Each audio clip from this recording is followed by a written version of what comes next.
Hello. So let me start with two uncomfortable truths.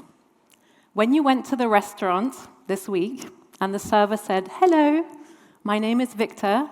I'm going to be your waiter today. It is my pleasure to have you here with us tonight," he didn't actually care about having you here with him tonight. Here's a second uncomfortable truth.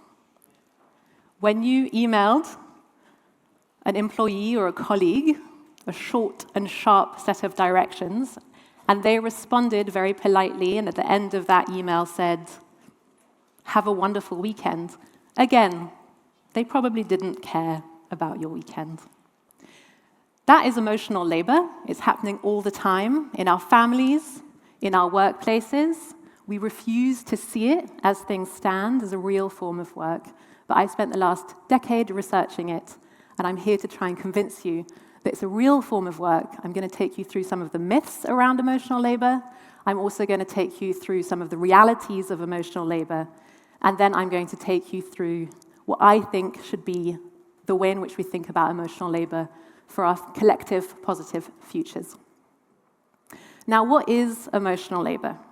It is fundamentally the editing work of emotions someone will do on themselves in order to have an effect on the emotions of other people. It's a smile that I'm currently giving you that hopefully is doing that neuroscientific thing of neuromirroring. It's making you feel good inside because I'm putting that emotional labor in. In our society, this is a form of work that is highly invisible. It's generally feminized. We see it as women's work, in spite of the fact that it's one of the most essential forms of work out there. Now, I got going with this research in 2015. I was a Guardian features writer in New York. My editor assigned me this fabulous story. She was so excited. She told me, "Rose, emotional labor is the next feminist frontier. Go." She was excited, and I was thoroughly underwhelmed. I fancied myself a very serious structural inequality reporter, and I thought this topic was just something that silly, privileged women on the Upper East Side of Manhattan complained about when their husbands didn't pick up their socks. That's one of the myths of emotional labor, that it's just a silly, privileged issue. Another myth, as I think I just mentioned, is it's women's work. It's just women being women. What's the big deal about being nice? Well, being nice takes a lot of time, effort, and skill, just like other forms of work. Another myth is it is so valuable, in fact, that we shouldn't compensate it. We shouldn't see it. It is sacrilegious to see emotions as work. Now, let me take you into the reality of emotional labor. What is it? I didn't just come up with the term 40 years ago. A formidable sociologist at Berkeley came up with the name emotional labor. Her name is Ali Hochschild. She wrote a book called The Managed Heart. She was seeking to define a form of work that, as the manufacturing industry was falling in terms of share of the economy, the service sector was taking over, and she posited that while the manufacturing worker had to modulate and manipulate their arm, their physical selves, in order to have an effect that would fulfill the requirements of a job, service sector workers had to manipulate, modulate their hearts. She famously talked about flight attendants who were not so much in a plane telling you about the security exits or about snacks and drinks. They were there to convey a feeling of safety, a feeling of care, and at the time, flying was slightly more rare, so it was also conveying a feeling of sexiness and exclusiveness. In fact, sociologists argue that it is flight attendants who built entire brands. It is flight attendants and the feeling that they provoked in passengers that you equate with United Airlines or Delta, and hopefully that's not too negative. So what is emotional labor today, 40 years on? Emotional labor is everywhere in our economy. It's the heart of pink-collar jobs, so bar and restaurant workers, healthcare industry workers, education. So much of the work that cannot be automated, so much of the work that we rely on is replete with emotional labor. And emotional labor in private is the kind of work that is expected of women, mothers, wives. In fact, we have always expected that kind of work from women. It's not just the caregiving work that we know about in terms of child rearing, it's also the social weaving and kin-keeping that is so essential to keeping families, communities, societies together.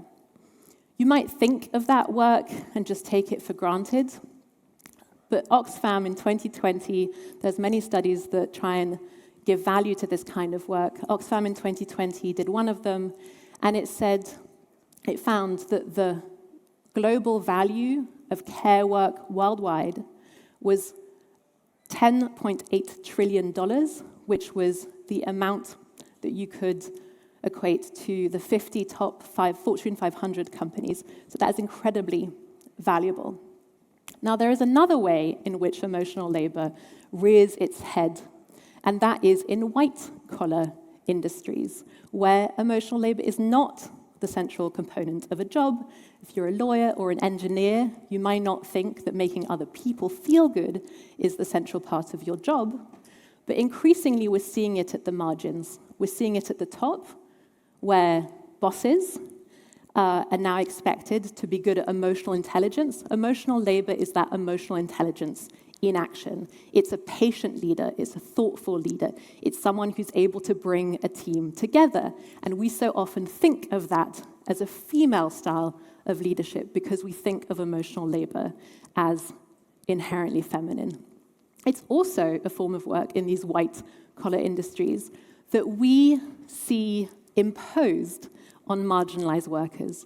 So women entering formerly male-dominated workspaces are finding that in order to get ahead, this is not my opinion, this is in the data, they must not just be confident and competent like their male counterparts, they are also expected to provide other-oriented traits. So they are expected to be kind and nice and team players. You can think of this as something we see in politics. I live in the US. When Hillary Clinton ran, at this point, 9 years ago, she had a likability extra category that she needed to tick in a way that her male counterparts at the time, Bernie Sanders, Donald Trump, did not need to tick. So that is an extra layer of scrutiny that so often polices women and stops them from rising to the top. So emotional labor gets offloaded onto women, but I like to argue that it's not just something that makes losers out of women. This unequal distribution also really harms men. Because in our very gender-binaried societies, we like to cast women as emotional and men as rational. And what that so often means in terms of emotional labor is we tell men that they have two emotions that they're allowed to express and emote. One is actually a lack of emotion, it's stoicism, and two is anger. And that ends up not just making them less literate in emotions, less able to do emotional labor themselves, but it also can be so harmful for their environments. We are in a crisis of loneliness, of isolation, in part due to technologies, to social media. We are in a total moment of re-questioning things when it comes to the future of work. Emotional labor, its devaluing, its invisibility, is a huge reason for that. I used to say, actually, a couple of years ago, I wrote an op-ed in the Washington Post that argued not only that we should pay for emotional labor, but that fundamentally emotional labor as the work of connection of human to human was the one form of work that we could not automate. While automation clearly was coming after physical labor and intellectual labor, emotional labor is not something we can automate. Now, I've been on TikTok enough the last few years, couple of years, that I know that a lot of people now use ChatGPT as their de facto therapy. There's a lot of people online that I've seen, overthink text messages from people they're interested in. What does it mean, ChatGPT? And ChatGPT is really good at that emotional labor in a way that maybe a patient friend wouldn't be. But fundamentally, what I would like to argue is that emotional labor is the one form of work that we should be the most loath to automate, because it is the most essential form of work. Studies from the last 4 decades clearly show that belonging, a sense of connection, a sense of meaning and love is not just essential for human survival, it is essential to human thriving. There's studies that show that people with strong social connections have stronger immune systems than people with poor social connections. The male loneliness epidemic that we're hearing so much about, certainly in the US, is a skills gap. We need to address it. We need to finally see emotional labor as the valuable work that it is. Thank you so much.